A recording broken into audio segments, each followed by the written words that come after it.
No niin. Taas sitä nyt ollaan.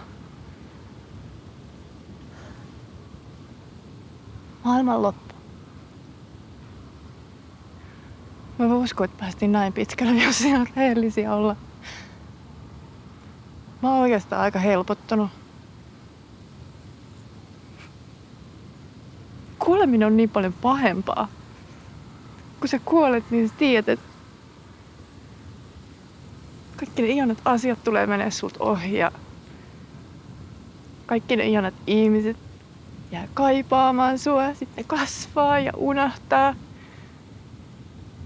Sä oot elänyt maailmankaikkeudessa monta vuotta ja sit yhtäkkiä sulle sanotaan, että sun pitää jättää kisa kesken.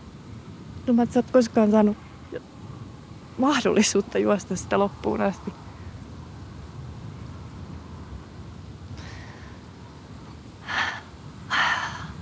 Ainakaan maailmanlopussa ei oo mitään maaliviivaa.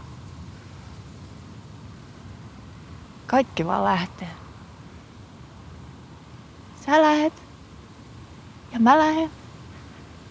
Eikä meille tule enää ikävä toisiimme, koska ei oo enää mitään ikävöitävää. Se on hyvä asia. Tavallaan. Se on helpotus. Ei kyyneleitä, ei hyvästä ja vihaan hyvästä. Ja hyvästelminen tarkoittaa kuitenkin vaan sitä, että joko tullaan näkemään toisemme uudestaan tai sit eletään niiden yhdessä luotujen muistojen kanssa ja luodaan uusia niiden rinnalle. Tuli mitä tuli, niin aina on jotain, mitä odottaa.